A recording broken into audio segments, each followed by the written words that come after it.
حقیقت خواب کیا ہے؟ میں ابتداً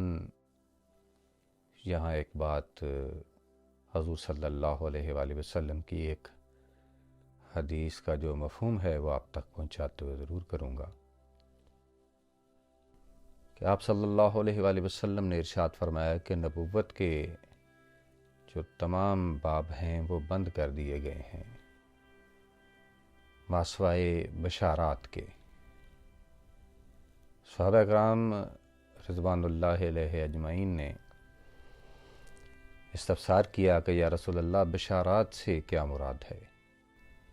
تو آپ نے ارشاد فرمایا تھا سچے خواب، یعنی اب وہی نہیں آتی، اللہ بادشاہ جی اور کسی ذریعے سے رابطہ نہیں کرتے، لیکن سچے خوابوں کے ذریعے سے اپنے عباد سے وہ رابطہ بھی کرتے ہیں۔ اس ضمن میں ایک بات اور اپنی گفتگو اس حوالے سے کرنے سے پہلے میں اور بابر کروا دوں گا کہ ایک اور حدیث میرے ذہن میں ہے کہ حضور ختمی مرتبہ علیہ تحیت نے ارشاد فرمایا کہ جس نے خواب کو جھوٹ کے طور پر سنایا، یعنی وہ جو خواب اسے نہیں آیا لیکن یہ اپنی جانب سے کوئی سٹوری بنا کر اس نے اسے خواب سے تعبیر دیا، تو گویا اس نے خدا پر جھوٹ باندھا ہے کہ وہ خدا کی جانب سے ہے۔ سچے خواب جو ہیں وہ خدا کی جانب سے ہیں، تو کوئی اگر اپنی جانب سے اس میں آمیزش کرتا ہے تو اس کی مثال ایسی ہے جیسے اس نے خدا پہ افطرا باندھا ہو۔ اس خواب کے معاملے میں لہذا بہت محتاط رہنا چاہیے۔ بہت بیشتر لوگوں کی یہ عادت دیکھی گئی ہے کہ جب وہ جو خواب ان کو آیا ہوتا ہے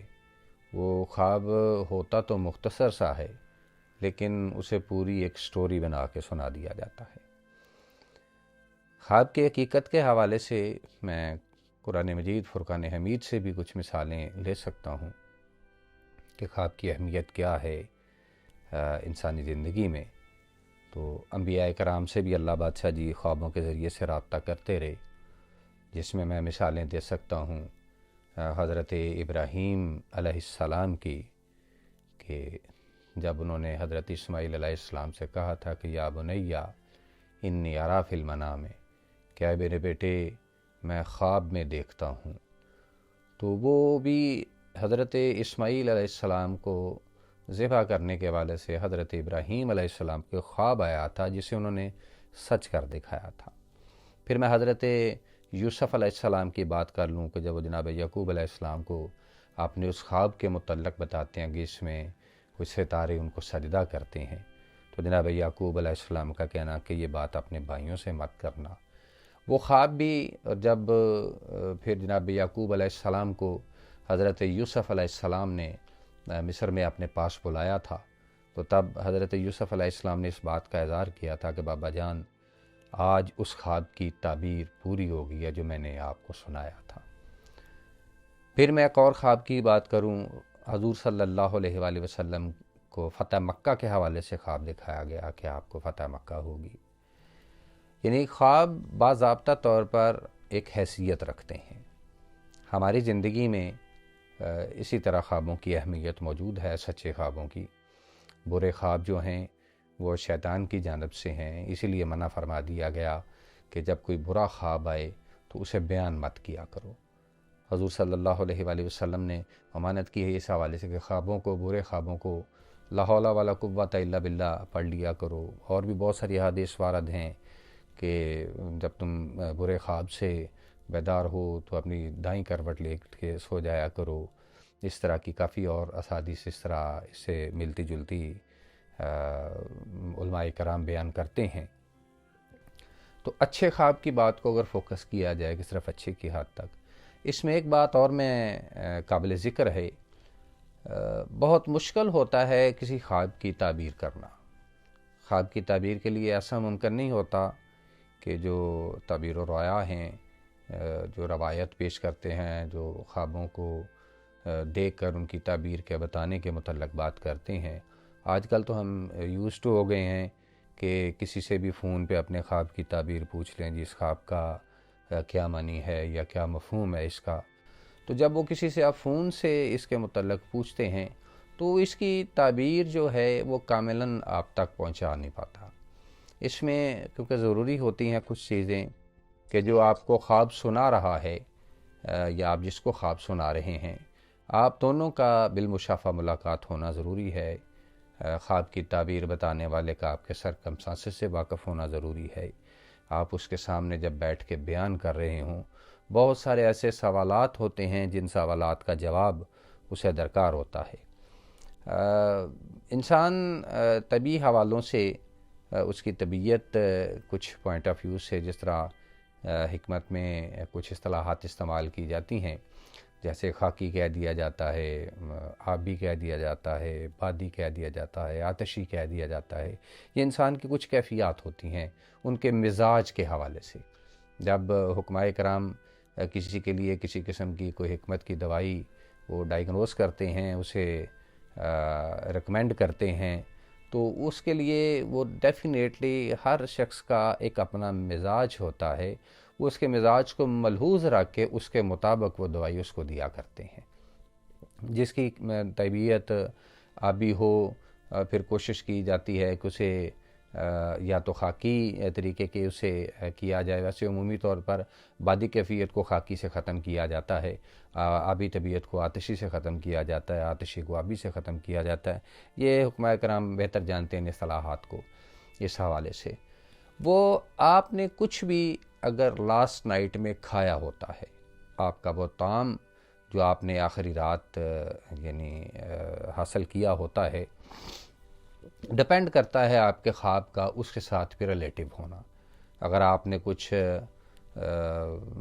مرغ مسلم وغیرہ کھایا ہے، اس طرح کی کچھ سپائسی چیزیں آپ نے کھا لی ہیں، یا کوئی کولڈ چیز زیادہ آپ نے یوٹیلائز کر لی ہے، تو وہ بھی آپ کے خواب پر اثر انداز ہو سکتی ہے۔ لہٰذا اسے فون پہ فوری طور پر پوچھ لینا جی میرے خواب کی تعبیر کیا ہے، بتانے والا بتا تو دیتا ہے لیکن وہ حقیقت کے زیادہ قریب نہیں ہوتی۔ اس میں اس کا اپنا تجربہ شامل ہوتا ہے کہ جی میں نے فلاں بندے نے اگر مجھ سے پہلے خواب پوچھا تھا تو اس کے خواب کی تعبیر میرے سامنے بیٹھ کے جب اس نے پوچھا تھا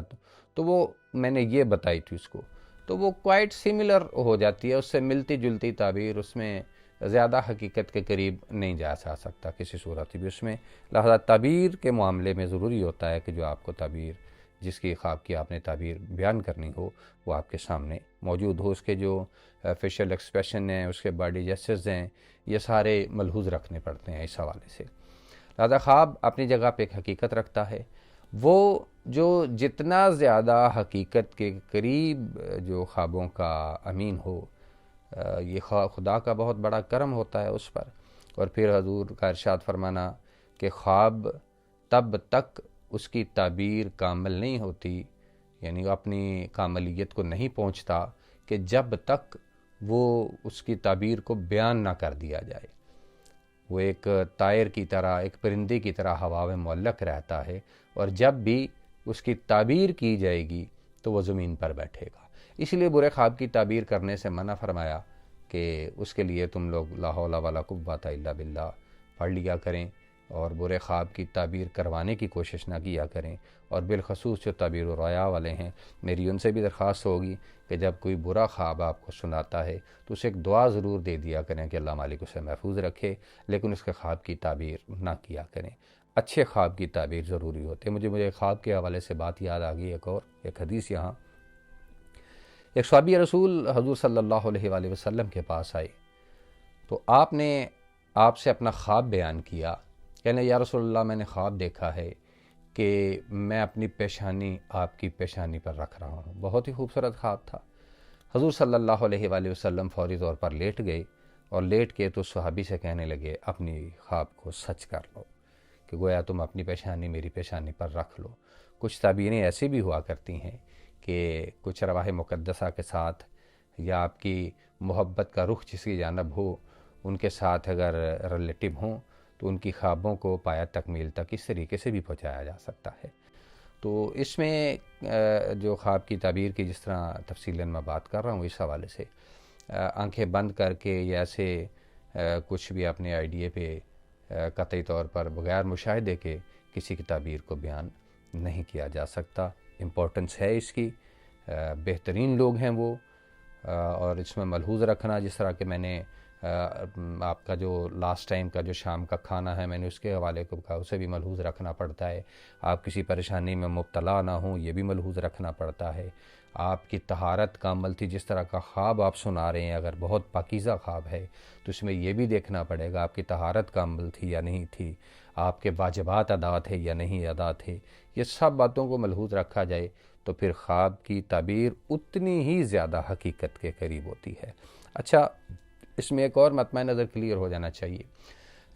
ضروری نہیں ہوتا کہ لاسٹ نائٹ آپ کو خواب آیا ہے اور ایک دو دن کے اندر اس کی تعبیر جو ہے وہ پایہ تکمیل تک چلی جائے، ایسا ممکن نہیں۔ یہ مستقبل کے متعلق بھی ایسے خواب دکھائے جاتے ہیں۔ میں فتح مکہ کی بھی بات کر لوں کہ جس سال خواب آیا لیکن فتح مکہ اس سال نہیں ہوئی، اس طرح حضرت یوسف علیہ السلام کو جو خواب آیا، جس سال بچپن میں ان کو خواب آیا لیکن اس کی تعبیر کتنی دیر بعد جناب یوسف علیہ السلام کی جوانی میں جا کے ان کی آئی۔ پھر خوابوں کی اللہ بادشاہ جی نے کہا کہ ہم نے یوسف علیہ السلام کو یہ جو تعویل حدیث جسے خوابوں کی تعبیر سے کیا جاتا ہے، ریلیٹو کیا جاتا ہے کہ ہم نے انہیں عطا کی تھی، اور اسی طرح آپ نے آپ کے قید خانے میں جو کچھ قیدی موجود تھے ان کے خوابوں کی تعبیر بھی ان کو بتائی تھی۔ یہ ایک فیکٹ ہے، یہ ایک حقیقت ہے، اس حقیقت سے کسی صورت بھی انکار نہیں کیا جا سکتا، لیکن بہرحال اپنی ذمہ داریوں کو اس کے حوالے سے نبھانا بھی ضروری ہے۔ اللہ مالک آپ سب کا حامی و ناصر رہے۔